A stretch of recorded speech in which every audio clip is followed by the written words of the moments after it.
Hello out there. I'm the oldest nerd. It's time once again for Talking Movies with Professor O. And Professor O is with us if I can find him. There you are. Good morning to you. Ready when you are, CB. Right. Well, ready for your Here close I up. am.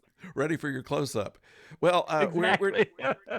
we weren't planning to do all the Star Wars movies, but really, if you had to take, I mean, obviously, what's now called Episode 4 is the classic film that created the universe and all of this kind of stuff. But really, as a movie itself, it had a lot of flaws in it. And despite the fact that George Lucas went back and has redone that movie about 12 times, has he not? And they're not even releasing the original version again until I think sometime in 2026. They're actually Disney is going to release the original version with all the matte lines on it and all of the incomplete shots and things like that. And some people probably would like that better than the um, overproduced last version that we've seen. That said, the better picture of, I think, any of the 9 pictures that were made in the Skywalker saga was The Empire Strikes Back. And so I think it does us well to start here and try to understand each other as to why this is the better picture. Oh yeah, yeah. I think the Kennedy files are going to come out first before the original film, but we'll see. But no. Oh, it's so yeah. What? That's a good point. A lot of people have really worked that through. Why is it the better picture? One I've heard is that if you looked at it like a 3 act uh mega film, Yeah. that second act has the chance to be the best act, the most operatic, dramatic act, and definitely it is something else. But it's just got everything you could possibly want, from reversals to the characters feeling so alive. There are just so Yes. many things, and then the best practical effects. He might have been. Yeah, and of course, yeah, the first one's kind of a mixture of some really good practical effects, but some problems. Yeah. And this one has got the best practical effects and the best puppets. I mean, you just when you're thinking that Hoth is some of the most inspirational stuff you've ever seen. Every time it snows, one of our mutual good friends, every time it snows, Jason is going to take those Lego action figures out in the snow and reenact Hoth, and I not like just that. Lego, but the other ones, Yeah. the classic. Yeah, I mean, and then just when you just marveled at Hoth, then you've got Yoda on Dagobah, and it's unbelievably good. So it just works on every level. It really does. And I think that it starts out with the fact that they got Erwin Kershner to direct. Now, while there were some problems later on in the film where they had to do reshoots and things like this, and Lucas jumps in himself and takes over from Kershner, which caused bad blood between them that I don't think ever got resolved. And they had to redo what Lucas did anyway. That's something that I've always heard that Gene Roddenberry is regarded to Star Trek has been the best thing and the worst thing that ever happened to it. Oh, that's well put. And yeah, it was in an article I was reading. They said that, and I thought that crystallizes That my applies thoughts to on it Lucas. exactly, and it does. He Yeah. certainly created this world, this universe, but his he knows how to direct, but his idea on dialogue I've never quite understood, and I've had arguments with people that say no, he wanted to make it kiddie dialogue because he wanted this to be a juvenile adventure rather than adult film, and I don't buy that. I think he just couldn't No. write dialogue, and And it comes out in the prequels when Lucas is unleashed in the prequels. That dialogue, oh, it's head pound. You just want to hit your head against the wall at times. true. Uh, whenever whenever he is, and you got to I respect him. He creates this world, but you're right. It's parallel to Roddenberry is spot on. and even to the even sometimes to the uh, not allowing credit to go to others, because Roddenberry certainly, he'll be brilliant, work with others, but then he kind of forgets he worked with you, and sometimes withholds the credit. And I was just thinking, when we were going to end up talking about Kurosawa at some point, Lucas, at some points, he'll give Kurosawa a lot of credit, and then at other points, well, I might have watched Hidden Fortress once or twice, and you Yeah. look at Hidden Fortress in relation to the original, to episode 4, and it's just so many comparisons, so many that he brilliantly reworked and made it his own. But you got to give credit. I mean, that analogy is fantastic between the two. It really works. But the interesting thing about Kirshner is that he didn't like the idea of special effects movies, and he thought that the first movie had too many blue screen shots, and he wanted to do Ah, as much practical as possible. And so when we start out the film where they're on the ice planet of Hoth, they're actually in Scandinavia somewhere, in the middle of a snowstorm, and Norway. Yeah. Norway, and they have the camera in the portico of the hotel they're staying in, and it's filmed out in an actual blizzard, and that when they realized they needed to have um, a scene with Solo, of course, they had to call in, and he could not make it there by any normal transportation. He had to ride in the cab of a snowplow. And apparently, the Norwegians have a custom that if you open the bottle with a couple of fellow Norwegians, Kirshner had given him a bottle of vodka, apparently. And if you open the bottle with a couple of, so Harrison Ford stumbles off that train, that snow train, with the engineer, and they're as drunk as anything. And Kirshner was furious, apparently. Also, he didn't have the right cold weather equipment with him, so Oh, the costuming, which was not designed for cold weather because he wasn't supposed to be in the Hoth scenes originally, was just the regular stuff. So he was quite cold in this. It was a real blizzard going on, and they shot it while they had it so that it was all practical. I mean, ah, obviously the tauntauns and whatever the snow monster was that attacked Luke was CG, but everything else, as far as the weather there, was real, and that's kind of interesting. oh, it's fascinating. The worst snow in Norway in maybe 20, 30 years. They go to Norway to get certainly they want snow, but Yeah. they got, yeah, sometimes you get what you wish for. And apparently it was something else. And you're exactly right.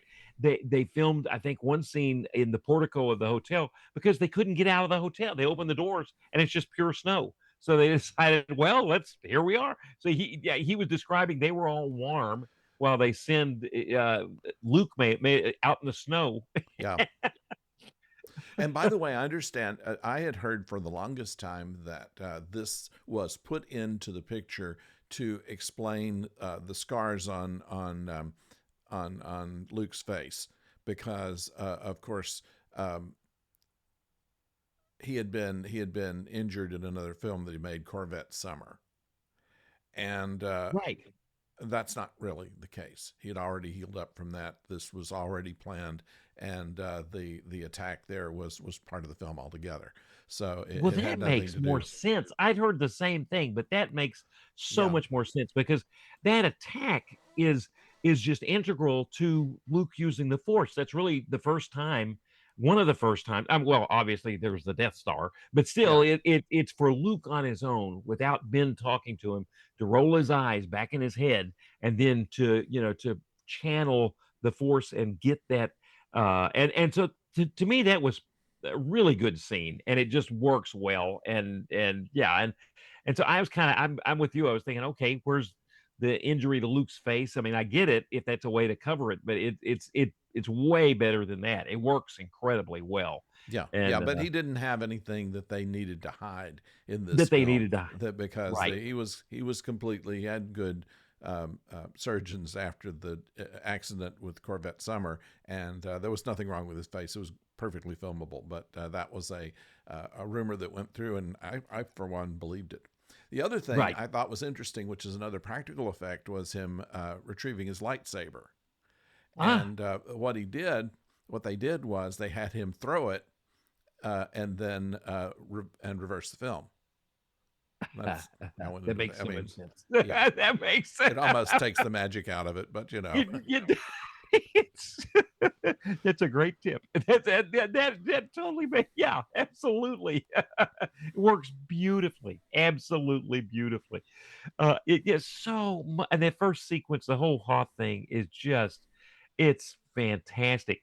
Um, apparently you mentioned, and I hadn't heard, I had forgotten that Kirshner and that Lucas takes over at some point, but and some of that apparently it was there was some dialogue that some of the dialogue scenes, was that the reason? Because there was dialogue, uh, extra dialogue that was in the deleted scenes that was gotten rid of.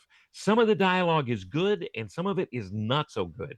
And apparently there might have been a reshoot even of one of those scenes. Does that there were a ring a bell? number of reshoots, and it put the film like $10 million over budget, which Whoa. caused a problem because Lucas tried to self-finance the film, and Right. the bank was going to back out of his loan because he was going over time and over budget on the film, and he that's when he tried to go in, and he only made it worse, and then they had to come back and fix it later. And the way he was able to keep the loan secure was to have a co-sign from 20th Century Fox. Alan Ladd Jr. was still the head honcho there, who was a friend of Lucas, and he went ahead and guaranteed the loan, and it came through. But they fired Ladd anyway because that was reckless of him. I mean, he stepped down, but they fired him. So Wow. that's the reason Raiders of the Lost Ark was done at Paramount. Wow. Wow. Well, it's too bad the film did not make any money. Yeah, I'm just like, looking back, it feels like, how can you not just leave Alan Ladd alone? He saved the day. Lucas made back his all of his money in the first 3 weeks of the release of this film. Of course, the lines were, we drove to Dallas from Nacogdoches, Yeah. and to see the film. And I remember, the first film I saw in a matinee and there were like 12 people in the theater. And on the second film, I waited weeks until I could get in, and by this time, it was still packed. And yes, there were kids that had seen the film 5 or 6 times by this time, and two of them are sitting behind me. And at the great point when Darth Vader says, um, "Well," Luke says, "You killed my father." The kids behind me, one says to the other, "This is the part where he says he's his father." I'm not a violent person, but I would have strangled the kid. And yeah, oh God, yeah. Yeah, that's exactly right. It's oh my, yeah, you knew. I mean, how could they not know? There are times, I mean, for all the times the studios will spend a fortune, and so many examples of spend a fortune on the film, and it's going to go nowhere. You look, even looking back, yeah, this is just going to be a disaster. This is not going to be a disaster. This is a surefire hit. In the time between A New Hope and Empire Strikes Back, the toys are. I mean, everybody just wants more Star Wars, more, and the entire culture, the everything was ready. I would have secured that loan. I wish I could have. I'll put my mobile home down on that. We had a 12 by 52 mobile home at the time, and I would there you go. have. For 1% of that, how much would you have now? That's Yeah, exactly. Yeah, I would have gone all in. You just knew it you was could going to buy be. your own island for that 1%. Yeah, right. With a double wide. I mean,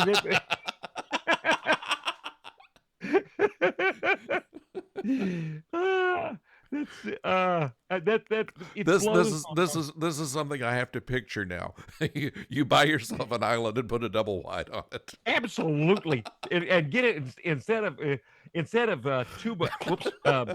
Instead of 2x4 walls, get the 2x6s. And with I used to sell mobile homes in another life.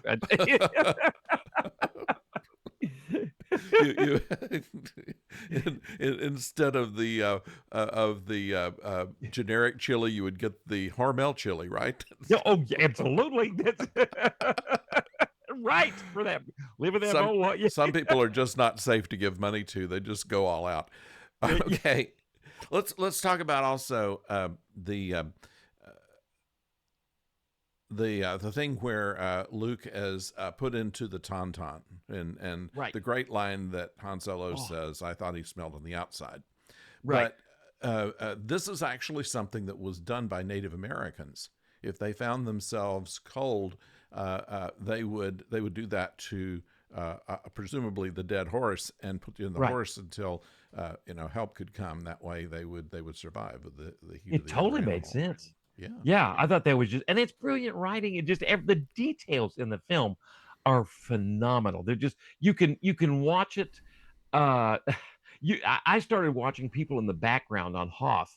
They're just everything is so beautifully staged. People carry, and people carrying stuff around.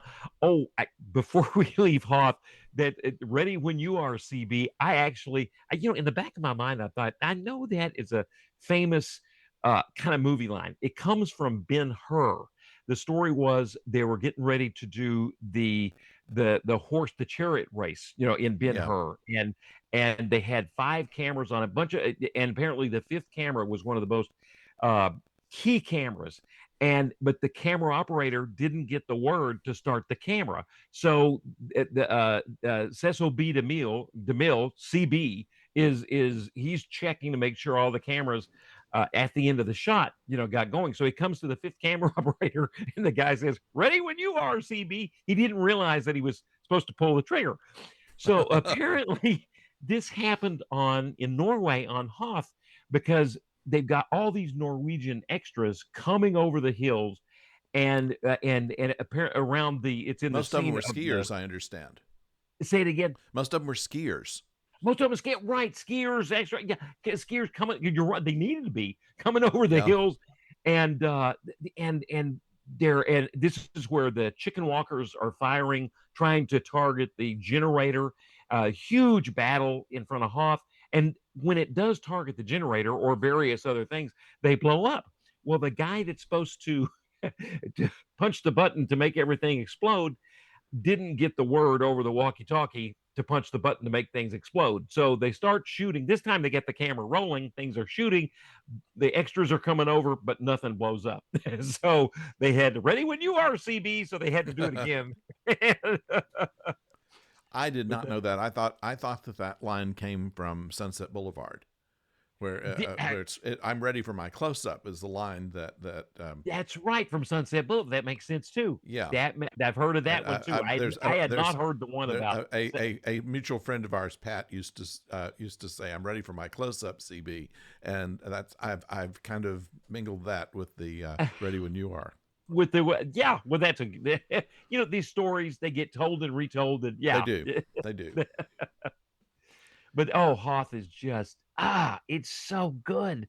The details are good. I mean, it all, and today in this age of CG, here he's using practical effects. Everything works. I can't, I get just as excited seeing the snow speeders. That it's just beautiful. The photography they use, and you get that point of view shot of flying over the glacier, and then all of a sudden, it's so well done. Then the speeders come into view all around you. It works. Yeah, Uh, and they yeah, introduced, of course, the AT-ATs and which was the four-legged walkers, and the right. AT-STs, which they didn't actually use. They built for this film, but decided not to use them, which they later called the chicken walkers because they kind of look like that. And Oh, so right. that was those were introduced here, and they of course we know that they did motion studies on elephants to have them walk realistically. I did not know that. That's Yeah, fascinating. That, and does that, the one where it pulls up the legs, where it's the one that goes down. I think it's the one where Luke throws the bomb into it, the grenade up yeah. into it, and the way it pulls up its legs, it's like a living organism, just going over. It's amazing. And that base. is so it's just everything about the Rebels is so individualistic and hacked Yeah. together. And nothing's uniform. It does not speak of conformity. That whereas the knife shaped ships, and that's a line I got from one of the really good publisher McFarland uses like knife Yeah. shaped ships, but everything's perfectly shaped. Whereas in the Rebellion, you got the Millennium Falcon, which is piece together all sorts of bits and pieces. Hackney, they call it Yeah. bricolage, is another This, by term the for way, this bricolage. by the way is the first time they used a full real life model of the Falcon in Star Wars in Episode 4. They only used a section of it that they photographed against, but for this film they built the entire ship, which Oh, was actually had to be shipped in pieces because it was so big it couldn't go on a single truck, and so whoa. it was put together like a puzzle piece in Shepperton Studios. But Right, interesting right. little thing about that, they had, of course, about a half a dozen, starting from 1 inch to 3 feet and 4 feet, and then of course the full size one for Full depending size, on how they wanted to because use it. Yeah, right, because they tromp around this Millennium Falcon. They're in that. It's a living thing, and it is so. And just like I said, the Rebels are so individualistic. Even the base itself is hackneyed together. It's put together little piece by piece, and yes, when it starts to go, you're thinking, Leia, you have got to get out of this thing. It is really falling apart. Anything the Empire would have built would not have fallen apart. It would be so yeah, well, solid. But yeah, everything that they did was brand new. And all of the people in the Empire spoke with a British accent. Everybody in the Rebel Alliance spoke with an American accent, despite the that's fact that there right. were there were British accents. I mean, most of the people who were being filmed were Brits, so some of them had to affect American accents. That's perfect. That's just it's absolutely, and of course the colonial empire, Yeah, Britain I had that.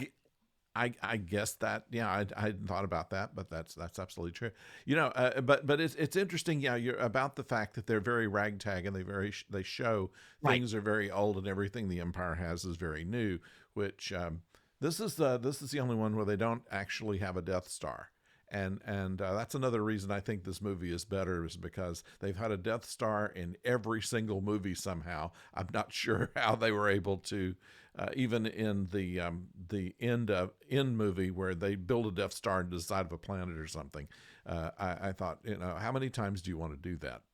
How But many times? And oh god, yeah, and then in this what they call now the sequel trilogy. Yeah, yeah, it's the thing is ridiculously big. Everything is bigger than big, and you're right. It's got another Death Star. This one does not. One little effect amongst all the effects is you got Julian Glover, really good actor. He was in Quatermass and the Pit. That's a great yeah, old film from the 50s. But he's you I forgot you see him on Vader's special huge ship. He's actually there. Then he leads the ground troops for the Empire. And that shot of Vader, little hologram of Vader, while Julian Glover is on that, it's the AT-AT, the big one he's on, right, advancing on the rebel troops. And I thought, this is incredible. 1980, a little hologram. He's in the middle of the attack, and it just shows up of Darth Vader. And it's just, I mean, the effects are incredible, just yeah, stunningly good. They just it really is. and they're perfect for each. Yeah, you're right. The rebels have the ragtag, ragtag. Everything's ragtag. Everything's bricolage together, and the Empire, it's all smooth and sleek and conformist, and it just beautifully works. It's Yeah, I was having just watching that film again is a sheer pleasure, and the it really is. humor in the film is every time a general dies, I found myself, I hate to say it, just kind of cackling. They I mean, that's you got let's see, the first one just they got two of them standing together and one goes kathunk. And Darth Vader says, "You're in command." Another general, you see three of them standing together, holographically talking to Darth Vader, and Darth Vader is, we're going to go through this asteroid field. I don't care what happens to our ships. and and an asteroid hits the bridge of a ship. You see that, and then that general who's there, where they have three of them, that general just disappears. Yeah. Apology accepted. That's the third one. Yeah. Apology accepted. That's oh my god. I kind of like it as far as Vader's lines. I like the one where he first appears in the movie and says, the Emperor is on his way, and he's not as nice as I am, kind of thing. Words to that effect that I thought was kind of funny. But That works. let's go back to some of the other things. We were talking about the number of Millennium Falcons. There are also 8 R2D2s, and three of them were for Kenny Baker, who was inhabiting R2 in most of Star Wars, but it was uncomfortable for him. It was very heavy made. They managed to find a way to make it lighter, so it was easier for Kenny to work inside of it. And so they made 3 of those that were meant for him to be in. They made 3 that could be remote controlled, actual robots, and they made 3 that were used for close-ups and things like that, where they could move parts. And that was the you don't stop and think about that. I mean, No. even on television, Mannix probably had 12 cars, so they have one that goes over the cliff, and they have one that gets beat up, and then there's a brand new one, all nice and waxed, that goes. There's always the dynamite in the engine for Mannix. That's it. That's it too. So I mean, I shouldn't any kind of movie made that you're going to have several copies of wardrobe, and somebody that wears their own wardrobe, they have to copy that, and right. And so there's it's always much more to it, and it comes across as completely seamless. I mean, you never. It all looks just like R2, who is a living being, and I always found myself, you feel with, of course, Kenny Baker's in there, but there is a droid, and you completely feel that he's alive. And same thing with R2. I've never been as mad at C-3PO as I was on this. I don't know how many times I've seen the film, but this one last night, I'd forgotten that even until the very end, when R2's got the knowledge that of how to finally fix the Millennium Falcon, I forgot how many times it will not go into hyperspace, and at the very end it won't go into hyperspace, and R2 knows why, and C-3PO is keeping him from fixing it because he's so vain. You must fix everything, and I got really mad at C-3PO. Well, I kind of wondered just how many times they were going to use this. Yeah, I kind of wondered how many times they were going to use this no light speed crutch in order to keep from being there until the last minute. But it was almost one time too many. But on the other hand, seeing Lando go, it's not my fault. I mean, he and Han are just such a pair. They're perfect for each other, and for that, for him to be able to be like Han at the end with this, it pays off. Well, there's a something I read that Billy D. Williams, on taking his kids to school after this film was out, would be accosted by other elementary school students, blaming him for doing what he did to Han Solo. Hard to be in public there. Yeah, it takes a while for that redemption arc to fully come across for Billy D. Williams. Oh, but yeah, that's brutal. One of those articles in this one was from this guy named Silvio, who right here, cultural. This publisher McFarland. If anybody's ever interested, McFarland they must have 12 books on Star Wars, and a guy named Silvio he really talked about the individualism of how the characters are so individualistic, how the characters from the rebellion reflect a sense of individualism, and he points that comes out from the 70s, that we are you got to have that ready. that comes out from the 70s, this feeling of, because there was such a paranoia, fear. We felt like that felt like individualism was maybe our finding yourself, being yourself because you had no trust in institutions after Watergate, Vietnam. Our trust in institutions was gone, so we started to trust in the individual more. And he points out that Lando at first is going to conform because he feels like he's got to save his station, but then he resists. And that is, oh, that that is the cutest. I'm sorry, not seeing that. Oh no, I Okay, love it. okay, it's me now. Now, I this is my only Star Wars toy. It was given to me, of course. I don't buy these things Oh, because I would be too embarrassed. But baby this Yoda. is Baby Yoda, but Yeah. or Grogu.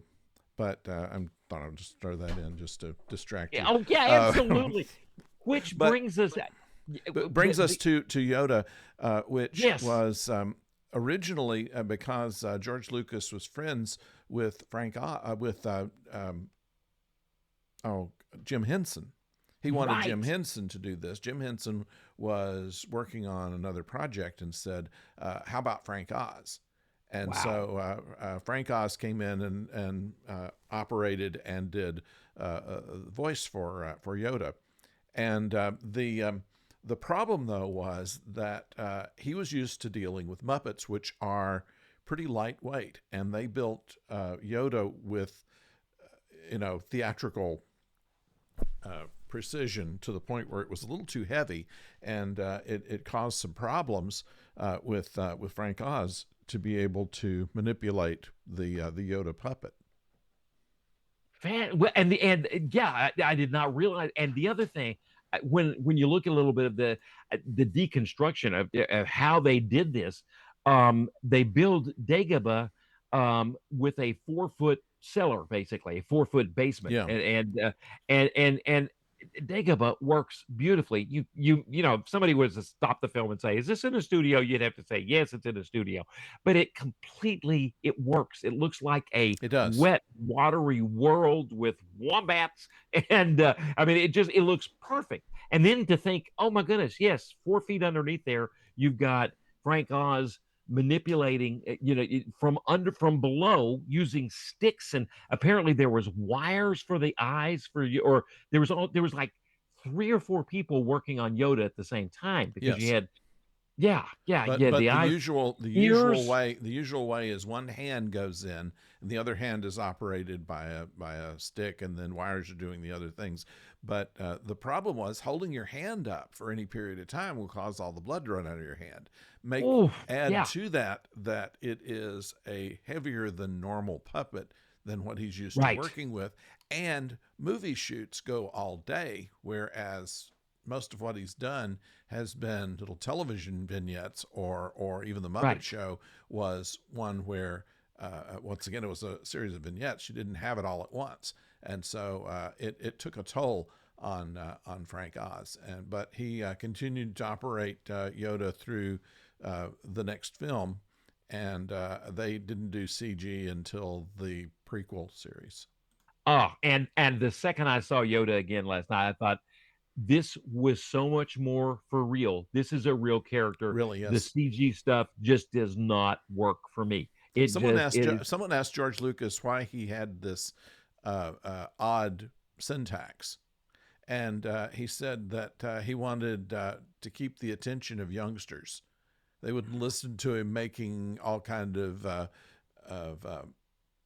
exposition, and so what they did was it turned the object and verb around to where he would speak so oddly that you'd want to listen to it and see what he's saying.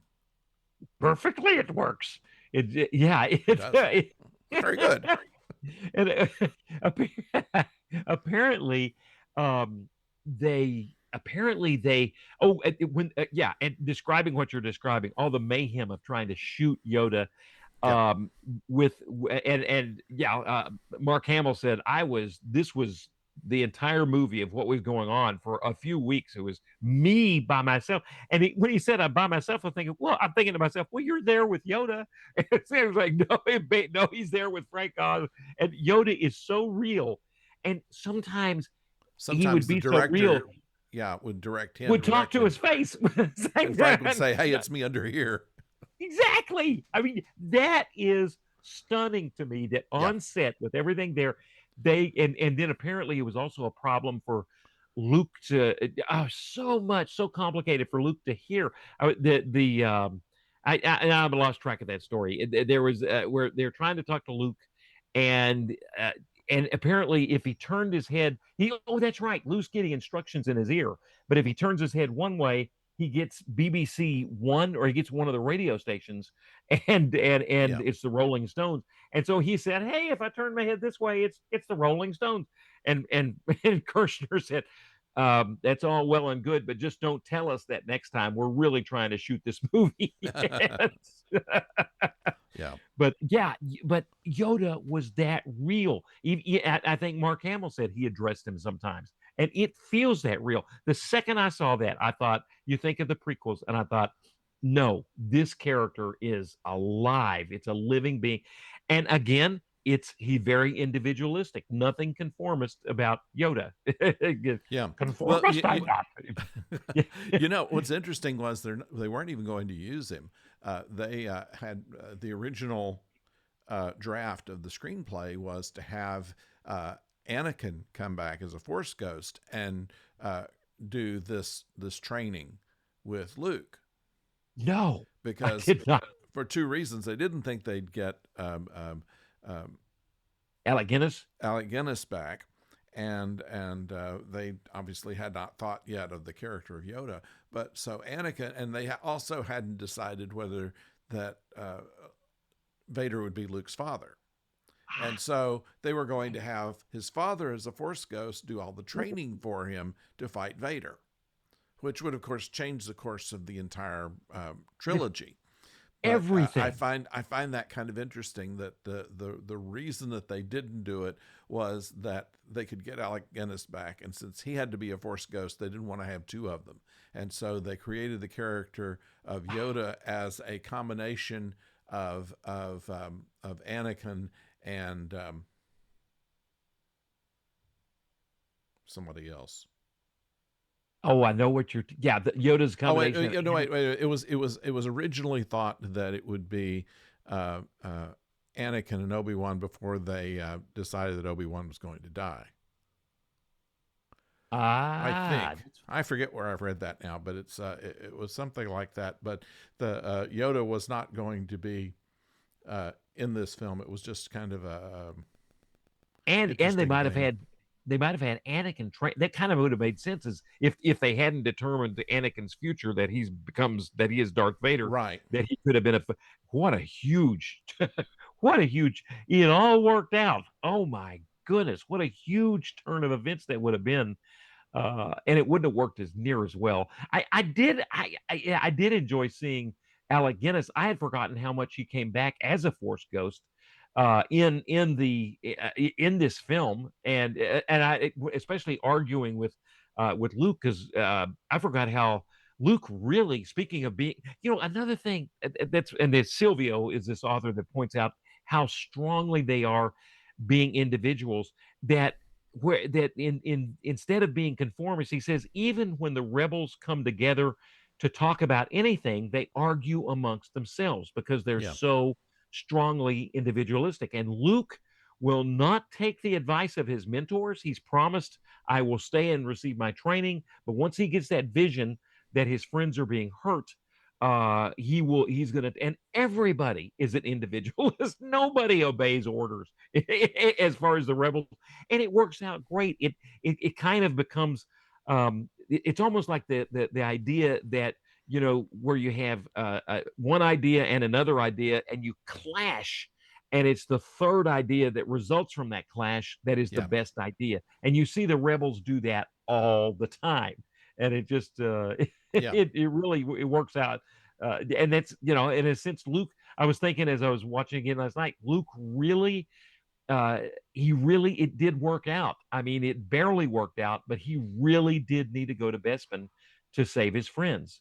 He almost was turned. He lost his hand, but almost turned to the dark side. He lost, but Yeah. still, at the end of the day, it was the best thing, and it ended up working out over Obi-Wan's and Yoda's objections, because they really didn't want him to go. But I just say that because I forgot how much Alec Guinness is in the film. He's in the film quite a bit. Yeah, and apparently in the original treatment that Anakin would have said that Leia was his sister, and they held that back when they decided to introduce Yoda, and then when Obi-Wan and Yoda are speaking after Luke leaves, when they say there is another, that of course And that's the only implication you get in this was film Leia. that Leia, yeah, we Yeah, don't clearly know, but it's. I remember thinking, God, I hadn't thought about that in forever. I got that land last night, and I realized that's who it was. But I can remember being in the theater. I bet thinking, who is the other? That would have been yeah, a great topic. Who is the? I don't think anybody knew it was Leia. that that that Leia was another. And it's just so beautifully. Yeah, the effects on Dagobah are incredible. The idea of the beginnings of this kind of Taoist or Buddhist religion yeah. the is more explained on Dagobah, and you It know you is. and I think that's become I think it's actually recognized as a religion in some quarters. Well, it's a trope actually that you have an ugly creature that's actually a wise sage. Oh, That absolutely. goes into mythology. And again, you're so right. And Yoda's face just morphs. He's so goofy when we first meet him. Got the light. He's going to steal like, no, no, that jerky is mine. I jerky. He's Yeah, taking all Luke's food. It really does look bad. What do you eat? And yeah, he's so goofy. And then his face just transforms. You can just see him transforming into who he is. And yeah, and to, on a puppet. It's just yeah. incredible. That Yeah. is why you fail. Yeah. Yeah. So Some of the best line. Oh, and the cave is fantastic. yeah, The on that was Dagobah. hard. That was a hard one to wrap your mind around when you first see it. Is what exactly was going on here? What does that mean? And then you finally, yeah, that if you give into the dark side, You and well, of become course part of that him. yeah, and that implies you've got that dark side. We've all got the shadow in us, and that's you've got to deal with it, and that's the shadow. And if you don't acknowledge it, you're never going to defeat the shadow or deal with the shadow or even use that kind of shadow energy. Because Luke kind of has to. I always tell students that Luke, in some respects, has got to take some of that energy for strength. And you see him, especially in the third film, you see him do that to kind of acknowledge your shadow side. But and then the third great set. Yeah, I was thinking about what we're kind of. You got Hoth, Dagobah, and then Bespin, and that oh, literal hell in Cloud City. You look at Yes. Cloud City, it's beautiful. It's always the sunset around Cloud City. But then where do we go? We go. It's the layers, the levels of Yeah. hell are The in that. original concept was for it to be an imperial prison. Oh wow! And I love Cloud City. It works Yeah, perfectly. it Was does. were they going to have when with the Imperial prison? That kind of maybe was Lando even a part of that because he's got to be I he's the don't know. I don't really know where Lando came in as far as the original treatment, but certainly he made a great character on this, and that it was kind of held up that there were no black people in the Star Wars universe right. in the first film, and so they take care of that in subsequent shows, not by a whole lot, but by some. Apparently, Lucas at first he was so into Kurosawa and those Japanese films, he originally thought of Leia and Luke as being Japanese. He was thinking of, back to the original film. Yeah, And then he thought of some diversity, and then he said, no, everybody needs to be one race. Well, then, yeah, course correction time comes when they really do need to make it more diverse for the second film, and Billy D. It just works perfectly. It's perfect for the part. He was, he's Hans. He's you could say one of those. Each character has their own shadow or their own partner, and in some respects, Han is more of the shadow side because Billy D. Lando is actually an administrator, Yeah. but instead of just a pure scoundrel, but they're both scoundrels, and it just works great. And I love it when Lando, you can tell he's got a good heart, but he that pressure to conform. But I love it when it finally the Empire, breaks does one thing too many, and they're not going to let Leia and Chewie stay on Cloud City on Bespin. They're going to take him, and Yeah. that's when Lando, he's ready. He's got that little thing on his wrist, punches the button, and the robot guy, Yeah.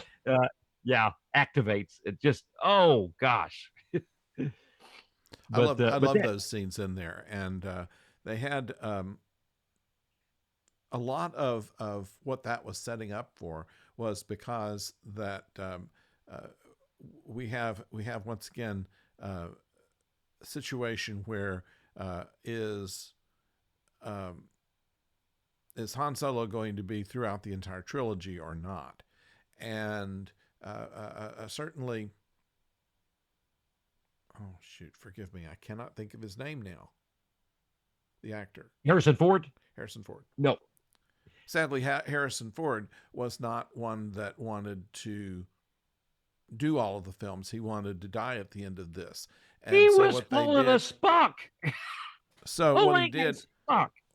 what they did was, in case they could talk him out of it, that was when they got the idea of freezing him, and they took a cast of his face, but he wouldn't do it for the rest of his body. So they had a stunt double come in and plaster cast the body that he could be, done in the carbonite. And that I was the whole reason that scene was put in, was in order to and probably some of the stuff in Cloud City where he's captured by Vader and therefore frozen and given over to Jabba the Hutt. that's and it worked out great. That worked. Yeah, having that just they. I'm glad he resisted, and then changed his mind in a way, but it led to the carbon freezing. It worked out great. The apparently he was going to say, "I love you too." Back to Carrie Fisher, Yeah, back to Leia. I have the line here. I have the line here. It is Oh, yeah, goodness. It wasn't improvised, by the way. It was something that Harrison Ford and director Irwin Kershner had met before filming the scene and decided on the new dialogue. But the original dialogue was, I thought I had it right here, and I don't. But it was a long, like a 2 sentence kind of thing that it. you I know love I you too, I will Snoogie I will Loves. I will be back kind of thing, and Yeah. Harrison Ford once again wasn't so certain he's going to be back, and so did not want to use that line, and Well, even to and the so end there.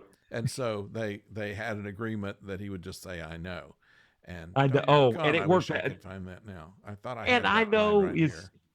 I know is Han Solo to a T. While you're looking for that, it is the other thing that was some interesting things. Apparently, there's the scene, and I had forgotten this scene. There's the scene on Bespin where both Han and Leia. It's when C-3PO realizes that it's a trap, and so they take apart C-3PO. They blast him, and he's missing. And Han and Leia are kind of worried about him, but they're both in some kind of a little bit different clothes. They've had a shower. They're talking to each other.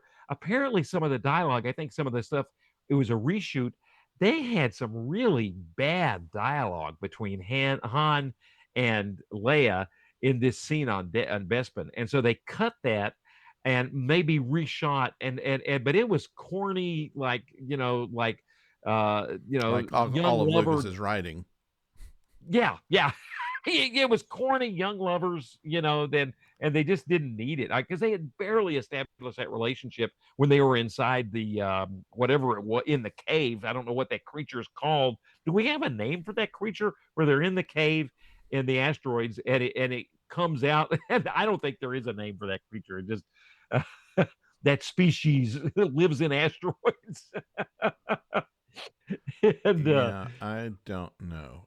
I don't think, yeah, but I don't think Kenner made it. Maybe Kenner did something with that. I'm not sure if they ever made a toy of that, because it would be kind of, could be like a Jack in the Box come out of the cave, roar, snap. But anyway, uh, but yeah, they had just fallen in love, kind of, and so the dialogue on Bespin in that the extended scene is just terrible. Whereas the dialogue on Hoth between the two of them, which must have maybe not so much come from Lucas, the dialogue on Hoth, it's like a Howard Hawks, with Cary Grant and Catherine Hepburn. It's snappy, that's when Han is saying, I know you love me, I know you've got a thing for me, and she's saying, what are you talking about? There's nothing here. That dialogue is good. That dialogue continues for another 30 seconds or so and got cut. And then Yeah. there's additional dialogue in Bespin that really needed to be cut. And so usually I'm always one to say keep stuff in, but that stuff on Bespin was so bad. An interesting thing here is that this is the only Star Wars movie I think that didn't have a scene on Tatooine. They mention it at the end that they're going to go to Tatooine, they're going to meet on Tatooine, but they're not there at any point. This is also the only film where Darth Vader is not in the opening scene or close to the opening scene. And of course, it ends without them winning anything. And I think that probably is something that really makes this film stand out, because they basically lost the battle and they're going to have to regroup. And so you leave with, Luke with his mechanical hand fitted, and him and R2 and Leia watching the Falcon take off into deep space. And so I think that that's an interesting ending, and much less of a Kenny film than the others were. That end did not really bother me, but it bothered a lot of people. They really felt that hope was lost. What is going to happen?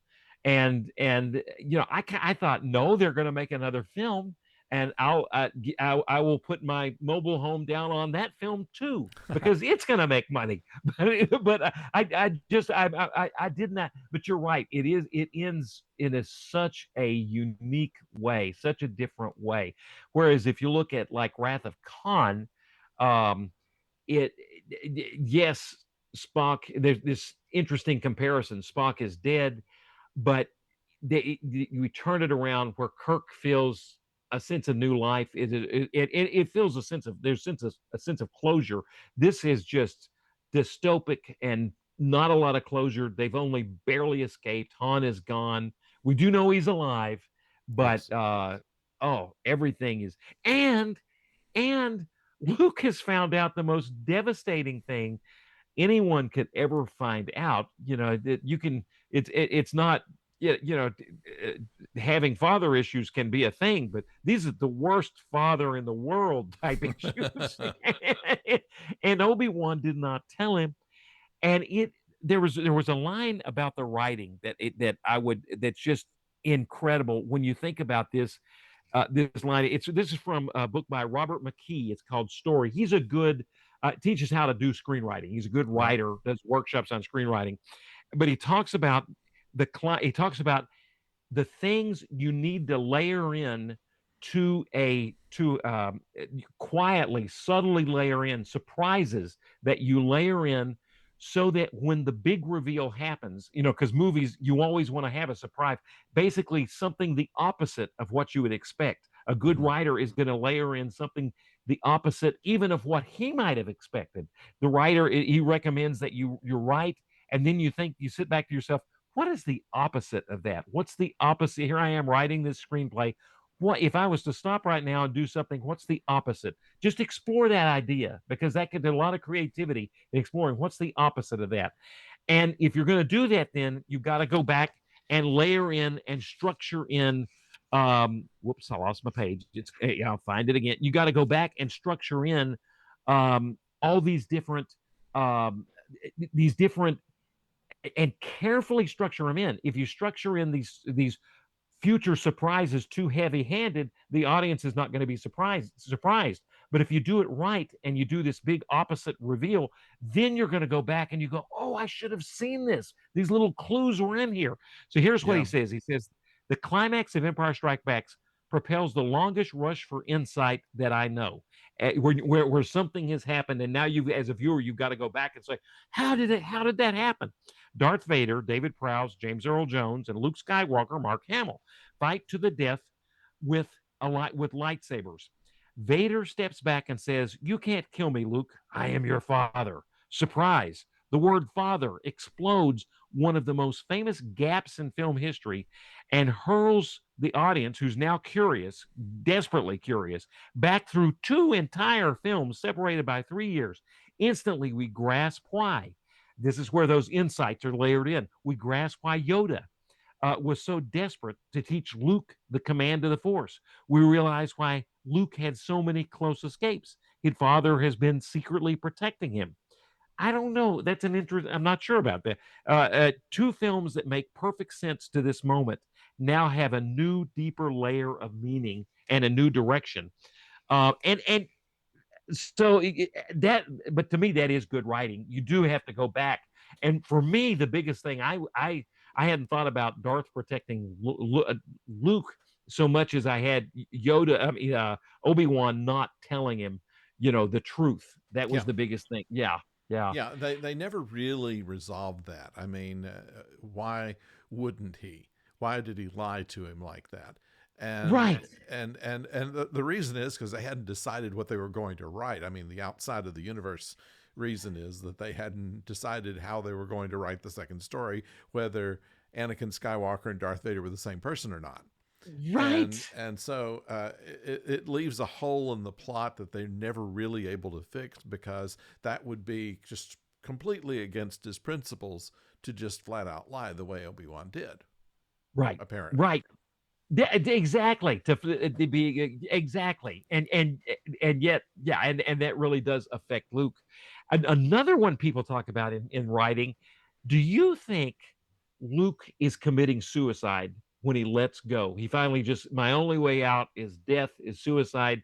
Do you think or do you think he's not trying to commit suicide? It's just he thinks this is the only way out. Maybe some way I'll still end up alive, and make my Of way out course, of this. he uses, of course, the Force to communicate with Leia, Right. That's right. and Once he's hanging on, yeah. I don't really know at that point that Leia is his sister. I don't Yeah, think I'm he not sure finds if that he out knows. until later. But he thinks of her, calls to her, and she hears it, so he knows that somebody's coming for him.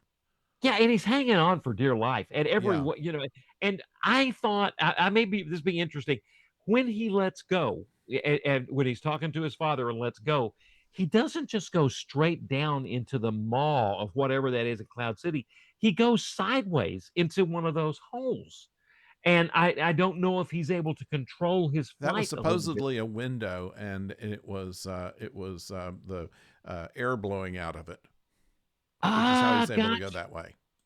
Okay, that's why he's able to go that way Yeah, and get well, and or take lessons from Tom Cruise, who can fly out of any plane just using his arms. that's true. That's the only stunt that Mark Hamill didn't do. Oh my goodness, was leaping. Leaping out the window, but he did all the other stunts that were in this, and actually hurt himself on a couple of them. But he's a Wow. trooper. Oh, they were throwing stuff at him Yeah, when Darth finally just becomes Darth Unleashed and starts taking using the Force to take off big iron pipes and stuff like that to throw at Luke. toolbox. Yeah, Yeah, they were throwing which stuff were at Luke. actually the stagehands were throwing stuff at him. Exactly. That's how it worked there. Yeah. He was a Speaking of that, trooper. in the scene with the asteroids, they Right. of course had the camera down, and they were dropping them in order to give this asteroid field look. And some of them, though, were kind of interesting. There was a potato and a shoe that was No, no now way. in the DVD they eliminated the shoe but not the potato. So I think that they just got bored and were messing around, and They kept the potato. they kept the potato. Potatoes, asteroids. Yeah, I get Yeah, it. There were so many of them. it's true. That's true. Now, they had once thought about Lucas actually wanted David Lynch to consider directing this. To see who David David Lynch. Lynch. Can you Wow. imagine? The only thing I can think about is that all the characters would be having coffee That's a good point. And cherry pie. and cherry pie. Yeah. And Yoda might look a little more extreme than Yes, you. I think everybody would look a little more Having seen extreme, honestly. Eraserhead. That's yeah. Yeah, Oh man, David Lynch can do a creature that is a strange creature, weird and yeah, grotesque in a way, but just beautifully. But that should not be Yoda. But the navigators in Dune are just incredible. yeah. The Dune he did, it just But wow, no, that's this. It worked out just fine. And Kirshner directed The Eyes of Laura Mars. I know he was coming off that, Well, but Lucas had seen I Eraserhead, I understand. oh my goodness, and So, decided. yeah, Well, there you got your pipes and your smoke. There's yeah. Let's see. There was somebody else. Oh, David Cronenberg thought this was the only film of the trilogy that was well photographed. wow, wow, interesting. And That's so he started interesting. working with the cinematography, who was Peter Sheritsky, on all his Ah, films, beginning with Dead Ringers. So that's beginning with this one, it but is beginning beautifully with Dead photographed. Ringers. That he worked for Cronenberg after You that. were wow, that's fascinating. I didn't. It is beautifully photographed, and where it needs to get intense and handheld, it is. On Hoth, it just works incredibly well, and Yeah, then where it needs to be more stable on Bespin, I mean, it just fits. It's beautifully done. yeah. Yeah, and then This turned out to be the highest critically rated film, 95% on Rotten Tomatoes, and it also was the highest grossing sequel worldwide, held the record until surpassed by Indiana Jones and the Last Crusade. wow, that's And as amazing. far as all time, I think it's number 3 in all time gross. I'm not sure in what order. I think Jaws is number 2. It's number two in that. Yeah, I remember sitting there. I bet you did. At times and by this time you go into the film. You knew John Williams from Jaws. You knew John Williams from Yeah, um, the first movie, New Hope. So you're going there almost with some expectations for the music. And I can remember the music for the music at the incredible sword fight with Darth Vader. He That was a kind of a new original score for, because you the original theme you're going to use all over the place, but some new scoring was in that sword fight, and that was incredible. I think I even remember thinking in the movie, I've got to buy this record. I had the choice of buying a cassette or an 8 track, and I thought, no, this one deserves a record. yeah.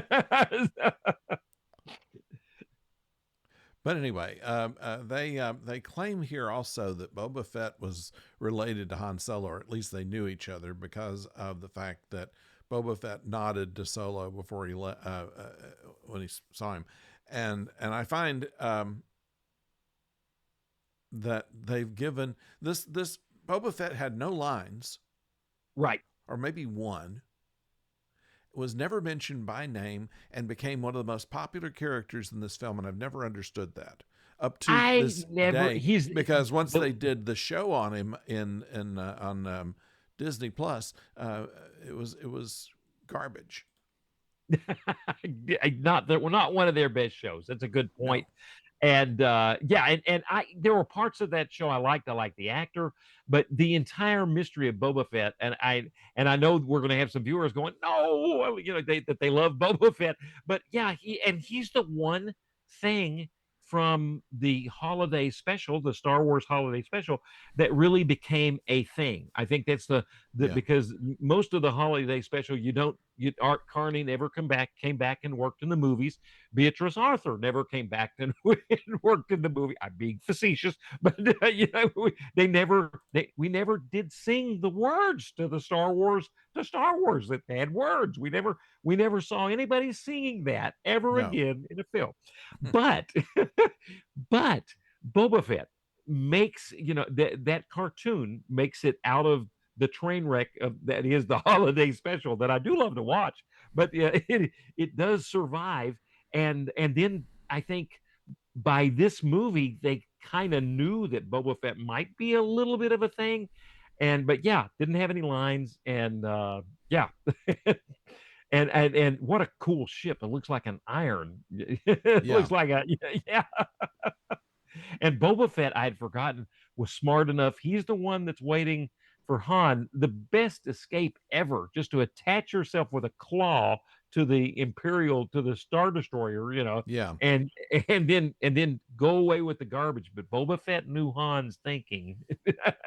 Yeah. He knew the way that scoundrel thought. Yeah. Obviously, they knew each other, but that's that. Well, anyway, a fine film. It is one of the top 100, I think, of the American Film Institute's recommended bucket list movies, and that is our Christmas offering to you this year. And it has there is it feels like a kind of a Christmas film in its own way. It's A lot of yeah, snow I in it mean, anyway. yeah, that's it. That's it. It's got the snow in it anyway. That's exactly right. So we're going to take a couple of weeks off now. We have yeah, that's true. We have Christmas coming up. We have New Year's coming up, and I know that you're going to be busy, and we're all going to be busy. So we're going to come back in January. I don't have a calendar that goes into January, so I assume there's going to be one. But Yes. yes, but we will be back in January with another new film, new old film to review, Amen. May the force be with you. and with you. Have a good one, and thank you all for joining us. Until next time, don't go far.